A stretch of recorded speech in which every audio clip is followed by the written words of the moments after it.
ഒടുവിൽ ഉണ്ണികൃഷ്ണൻ അടൂർ ഗോപാലകൃഷ്ണനാണ് അവാർഡ് കിട്ടേണ്ടത്. അദ്ദേഹമാണ് സ്വാഭാവികമായിട്ട്. ഒടുവിൽ ഉണ്ണികൃഷ്ണൻ എന്ന് പറഞ്ഞാൽ കടുത്ത ആരാധകനാണ് അടൂരിന്റെ. അത് അദ്ദേഹം വേറെ എന്തിനി അടി കൊള്ളുകയല്ല, കൊന്നാലും അയാൾ അല്ലാതെ സമ്മതിച്ചു കൊടുക്കത്തില്ല.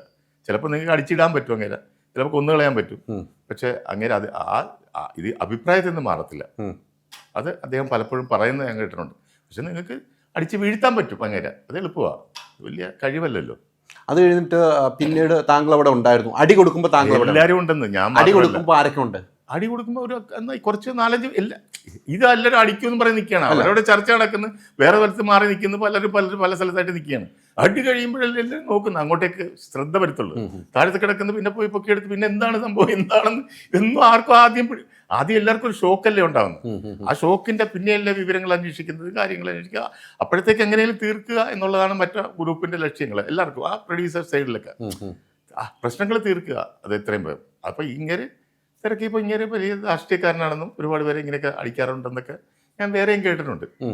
ഒരു ഡയറക്ടർ ഉൾപ്പെടെ ഉള്ളവർക്ക് അസ്വസ്ഥമായി കാണുമല്ലോ. എല്ലാവരും അസ്വസ്ഥ. അവരൊക്കെ എന്ത് ചെയ്യാൻ പറ്റും? ഇങ്ങനെ സംഭവിച്ചു പോയി, എന്ത് ചെയ്യാൻ പറ്റും? ആരും ഇപ്പം നിങ്ങൾ തന്നെ പറഞ്ഞല്ലോ, പ്രൊഡ്യൂസർ സൈഡിൽ നിന്ന് അടിച്ചെന്നുള്ളത് കണ്ട ആളുകൾ തന്നെ നിങ്ങളുടെ അടുത്ത് പറഞ്ഞോ. അതെന്തുകൊണ്ട് പറയുന്നില്ല നിങ്ങൾ?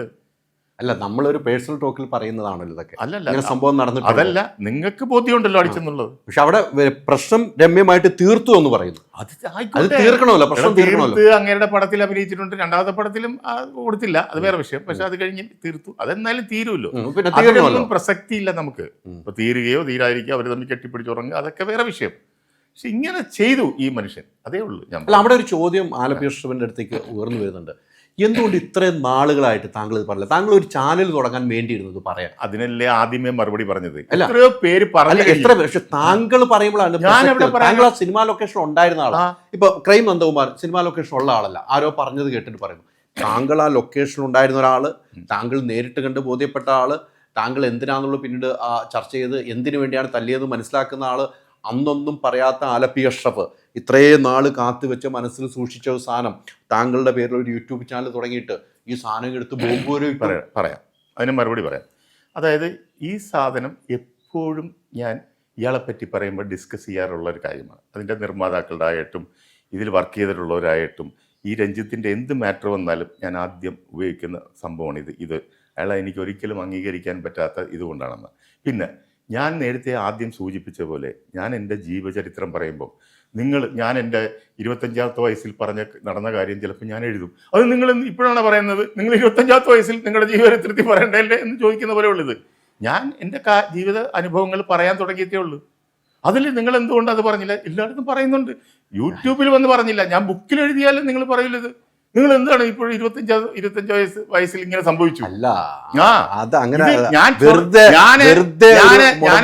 ഞാനൊരു ചാനലിൽ തുടങ്ങിയപ്പോൾ ഞാൻ സ്വാഭാവികം എന്റെ ഒരു കടമയാണ് പറയാൻ പറ്റും. എന്റെ പറയേണ്ടത് എന്റെ ഒരു ഇതാണ്, കടമയാണ്. ഞാൻ സമൂഹത്തോട് കള്ളം മറച്ചു വെക്കാൻ പാടില്ല. ഇങ്ങനെ നടന്നിട്ടുണ്ട്, അത് എൻ്റെ ഒരു ഉത്തരവാദിത്തമായിട്ട് കാണുകയാണ്. ഞാനത് പറയും. അതുപോലെ എന്തെല്ലാം പറയാൻ കിടക്കുന്നു, ഇനി പലതും പറയും ഞാൻ. അത് പലതും പറയേണ്ട സന്ദർഭങ്ങളുണ്ട് ഇത് പറയുന്നതിന്. ഇപ്പോൾ ഈ പറയാനുള്ള സന്ദർഭം എന്താ? നിങ്ങൾ പറഞ്ഞല്ലോ തുടങ്ങിയതുകൊണ്ടാണ് യൂട്യൂബ്. അല്ല, സന്ദർഭം എന്ന് പറഞ്ഞാൽ ഇപ്പൊ പറഞ്ഞ എനിക്ക് കുറെ ഉണ്ട് പറയാമെന്ന് പറഞ്ഞു. അപ്പൊ സന്ദർഭങ്ങൾ എങ്ങനെയാണ് അവരുടെ കാര്യങ്ങളിലേക്ക് വരുമ്പോൾ ഞാനതെടുത്ത് പറയുന്ന പറയുന്നത്. ഓരോരുത്തരുടെ പ്രശ്നങ്ങൾ പറഞ്ഞു വരുന്നില്ല. രഞ്ജിത്തിനുണ്ടായ വിഷയം വന്നപ്പോഴാണ് എടുത്ത് പറയുന്നത്. രഞ്ജിത്ത് ഇങ്ങനെയൊക്കെ വരുന്നു. അപ്പം ഞാൻ പറയുന്നത് രഞ്ജിത്തിന് ഇങ്ങനെ ഒരു അസുഖവും കാര്യങ്ങളും ഒരുപാട് വിഷയങ്ങളുണ്ടായി. അപ്പോൾ എൻ്റെ മനസ്സിൽ തോന്നിയതാണ് ഞാൻ അവിടെ പറഞ്ഞത്. അതായത് ഇതെല്ലാം അനുഭവിക്കാൻ അത് മനസ്സിലാക്കണം, ജനങ്ങൾ മനസ്സിലാക്കണം. കാരണം നമ്മൾ എന്തെങ്കിലും ദുഷ്പ്രവൃത്തി ചെയ്താൽ അതിൻ്റെ ഫലം നമ്മൾ അനുഭവിക്കും, നമ്മൾ സൽപ്രവൃത്തി ചെയ്താൽ അതിൻ്റെ ഫലം കിട്ടും എന്ന് പറഞ്ഞതുപോലെ ഞാൻ പറഞ്ഞു, അദ്ദേഹം ചെയ്തതിൻ്റെ ഒരു ഫലമാണ് അദ്ദേഹം അനുഭവിക്കുന്നത്. അതിൽ മറ്റുള്ള കാര്യങ്ങളോ ആളുകൾ കൂക്കി വിളിച്ചപ്പം നായയോട് ഉപമിച്ചതോ അല്ലെങ്കിൽ അവിടെ കിടന്ന് വെള്ളം ഉണ്ടാക്കിയൊന്നുമില്ല. അതിനേക്കാളൊക്കെ ഹൃദയത്തിൽ തുളഞ്ഞു കയറുന്ന ഒരു പ്രശ്നമാണ് ഈ സംഭവം, ഇയാളെ തല്ലുക എന്ന് പറയുന്നത്. അത് അയാൾ ഒരിക്കലും ചെയ്യാൻ പാടില്ലായിരുന്നു. അദ്ദേഹത്തെ പോലൊരു കലാകാരൻ, ഞാൻ അതിനാണ് ഇതിൽ പറഞ്ഞത്, അത്രയും കഴിവുള്ളൊരു കലാകാരൻ, നല്ലപോലെ പൊങ്ങി വന്ന സ്വന്തം കഴിവുകൊണ്ട് ഉയർന്നു വന്നൊരു കലാകാരൻ, എല്ലാവരും അംഗീകരിക്കപ്പെട്ട ആദരിക്കപ്പെട്ട ഒരാൾ. ഇത് ഉയർച്ചയിൽ വന്നപ്പോൾ സ്വഭാവത്തിൻ്റെ പരിണാമത്തെക്കുറിച്ച് പറഞ്ഞപ്പോഴാണ് ഞാനിത് സൂചിപ്പിച്ചത്. അത് ഒരിക്കലും ഉണ്ടാവാൻ പാടില്ല. അദ്ദേഹത്തിനെ പോലൊരാൾ ഇവിടെ കേരളം മുഴുവൻ അദ്ദേഹത്തെ കൈവെള്ളയെ കൊണ്ട് നടക്കേണ്ട ഒരാളാണ് ഇങ്ങനെ ആകുന്നത്, ഈ അവസ്ഥയിലാകുന്നത്. അപ്പോൾ അത് ഇനി ഉള്ളവരെങ്കിലും തിരിച്ചറിഞ്ഞ് പെരുമാറണം എന്നുള്ള ഒരു ഉദ്ദേശം കൂടി ഒരു എന്താണ് നല്ലൊരു ഉദ്ദേശത്തിൽ കൂടെയാണ് ഞാനത് പറഞ്ഞത്. നല്ല ഉദ്ദേശത്തോടെയാണ് പറഞ്ഞത്, താങ്കൾ പറഞ്ഞത്, അത് സമ്മതിക്കുന്നു. പക്ഷെ അവിടെ ഒരു ചോദ്യം ഞാൻ നേരത്തെ ചോദിച്ചത് തന്നെ തുടങ്ങുന്നു. ഇത്ര ഒരു സംഭവം ഉണ്ടായി, അന്ന് അവിടെ രമ്യതയോടെ പരിഹരിച്ച് കാര്യങ്ങളൊക്കെ പോയി. പിന്നീട് എപ്പോഴെങ്കിലും താങ്കൾ ഒടുവിൽ ഉണ്ണികൃഷ്ണനോട് സംസാരിച്ചിട്ടുണ്ടോ? ഒടുവിൽ ഉണ്ണികൃഷ്ണനുമായിട്ട് ഈ വിഷയത്തെക്കുറിച്ച് സംസാരിച്ചിട്ടില്ല.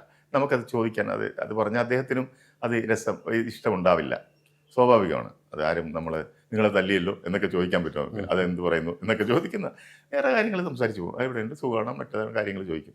പക്ഷെ അപ്പോഴും നമ്മുടെ ഉള്ളിലൊരു നീറ്റലുണ്ട്, അയാളൊക്കെ ഉണ്ടാവും എന്നുള്ള ഒരു ഇതിൽ. അദ്ദേഹം വളരെ സാധുവായ ഒരു മനുഷ്യനാണ്. നിങ്ങൾ ആ സമയത്ത് എല്ലാവരും ഇരിക്കുന്ന സമയത്ത് അല്ല, പല സ്ഥലത്ത് ഇരിക്കുകയാണ്. അങ്ങനെ ഒന്നും സംഭവമൊന്നുമില്ല, എല്ലാവരും അവിടെ ഗസ്റ്റ് ഹൗസ് എന്തോ, എനിക്ക് എന്റെ ഓർമ്മ ശരിയാണെങ്കിൽ എന്തോ ഗസ്റ്റ് ഹൗസ് അവിടെ ഇതിന്റെ അകത്ത് ഒരെണ്ണം ഉണ്ട് വലുത്. അതിനകത്താണ് ഞങ്ങളെല്ലാം താമസിക്കുന്നത് മൊത്തം, ഞാനും അതിനകത്ത് തന്നെ. അപ്പോൾ വൈകുന്നേരം എവിടെ ഇരിക്കുമ്പോൾ എല്ലാവരും കൂടും, ബഹളം അങ്ങനെയൊക്കെ നടക്കുന്നുണ്ടിരിക്കും. അതിന്റെ ഷൂട്ടിംഗ് സ്ഥലമല്ലേ, അവിടെ പല കാര്യങ്ങൾ നടക്കും. അല്ലാണ്ട് നിങ്ങൾ പറയുന്ന പോലെ 125 പേര് ഇങ്ങനെ നിർത്തിക്കൊണ്ട് ഈ സ്കൂളിൽ അസംബ്ലി കൂടുന്ന പോലെ നിർത്തിയിട്ട് അടിക്കുക, അങ്ങനെയൊന്നും അല്ലല്ലോ. ഇതങ്ങ് സംഭവിക്കുകയാണ്. എന്തോ ഇഷ്ടപ്പെട്ടില്ല, ഞാൻ അതുകൊണ്ടാണ് പറഞ്ഞ ഇദ്ദേഹം പറഞ്ഞ വാക്കുകൾ ഇഷ്ടപ്പെട്ടില്ല, അപ്പം അടിച്ചു. അതാണ് അത്. നിങ്ങൾ ഇപ്പം എന്നോട് ചോദിക്കുമ്പോഴും നിങ്ങൾ സത്യാവസ്ഥയൊക്കെ ഇതെല്ലാം ചോദിച്ച് മനസ്സിലാക്കിയ ആളാണെന്നുള്ള എനിക്ക് നന്നായിട്ട് അറിയാം. കാരണം നിങ്ങൾ ഇതിൻ്റെ ആൾക്കാരായിട്ടൊക്കെ ആയിട്ട് സംസാരിച്ച ശേഷമാണ് ഇവിടെ വരുന്നത്, മനസ്സിലായി, എൻ്റെ അടുത്ത് വരുന്നത്. ആയിക്കോട്ടെ, അതെല്ലാം അങ്ങനെ തന്നെ പോട്ടെ. പക്ഷേ ഞാൻ ഒരിക്കലും കള്ളം പറയാനോ ഒരു ഇത് ഉണ്ടാക്കി അയാളെ മോശക്കാരനാക്കാനോ ഒന്നും അല്ല. ഇത് നടന്ന കാര്യങ്ങൾ അതേപടി പറഞ്ഞു, അതിൽ തന്നെ ഉറച്ചു നിൽക്കുന്നു. അപ്പോൾ പത്മകുമാർ ഒരു പോസ്റ്റ് ഇട്ടായിരുന്നു, പത്മകുമാറിനെതിരെയും താങ്കൾ വീഡിയോ ചെയ്തു. പത്മകുമാർ എന്ന് അസോസിയേറ്റ് ആയിട്ട് അല്ലേ, രഞ്ജിത്തിന്റെ അസിസ്റ്റന്റ് ആയിട്ടാണെന്ന് തോന്നുന്നു അല്ലേ? അല്ല, ഷാജി കൈലാസിന്റെ രഞ്ജിത്തിന്റെ അവരാണ് ആദ്യമായിട്ട് പടം കൊടുക്കുന്നത്. അയാൾക്ക് രഞ്ജിത്താണ് പടം കൊടുക്കുന്നതൊക്കെ. അദ്ദേഹം ഈ സാംസ്കാരികത്തെ പറ്റിയും ഇതൊക്കെ പറയുമ്പോൾ അദ്ദേഹത്തിന്റെ ഈ നമ്മൾ തുണ്ട് ചിത്രങ്ങളൊക്കെ കണ്ടിട്ടുമുണ്ട്. അങ്ങേർക്ക് അതിനുള്ള റൈറ്റ്സ് പറയത്തക്ക ഒരാളല്ല അതിന്.